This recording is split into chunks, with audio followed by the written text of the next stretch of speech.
Reporter ചാനലിലെ meet the editors പരിപാടിയിൽ RSS ആപ്പീസിലെ അടിച്ചുതള്ളിക്കാരിയായിട്ടുള്ള ഷൂജയുടെ പച്ചക്കള്ളം ഡോക്ടർ അരുൺകുമാർ പൊളിക്കാൻ വേണ്ടി തുടങ്ങിയപ്പോൾ ഒരു പൊള്ളൽ.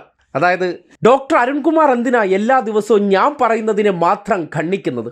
ഞാൻ മാത്രം അതിരുന്ന് അഖില ലോക വിവരക്കേട് പറഞ്ഞാൽ എന്നെ മാത്രമല്ലേ അതിൽ പൊളിക്കാൻ പറ്റൂ എന്നുള്ളതാണ് അതിലെ സ്വാഭാവിക ഉത്തരം. വഖഫുമായി ബന്ധപ്പെട്ട ചർച്ചയിൽ എന്തൊരാവേശമാണ്! RSSൻ്റെ തലതൊട്ടപ്പന്മാർക്കില്ലാത്ത ആവേശമാണ് ആ വിഷയത്തിൽ. ഒരു ചാനലിലെ ക്യാമറയ്ക്ക് മുന്നിലിരുന്ന് വസ്തുത പറയേണ്ടവർ RSSൻ്റെ വക്താവിനെ പോലെ ഇരുന്ന് ഷൂജയെ അങ്ങ് തള്ളി മറിക്കുക. ആ തള്ളിമറിച്ചതുമായി ബന്ധപ്പെട്ട് പറഞ്ഞ നട്ടാൽ കുരുക്കാത്ത നുണകളെയാണ് അരുൺകുമാർ ഖണ്ഡിച്ചുകൊണ്ട് ആ ചർച്ചയിൽ വസ്തുതകൾ പറഞ്ഞത്. ആ വസ്തുതകൾ പറഞ്ഞു തുടങ്ങുമ്പോൾ തന്നെ ഷൂജയ്ക്ക് പെരുവിരലിൽ നിന്നൊരു ഇളക്കം കയറി വരികയാണ്. സ്വാഭാവികമായിട്ട് വരുമല്ലോ.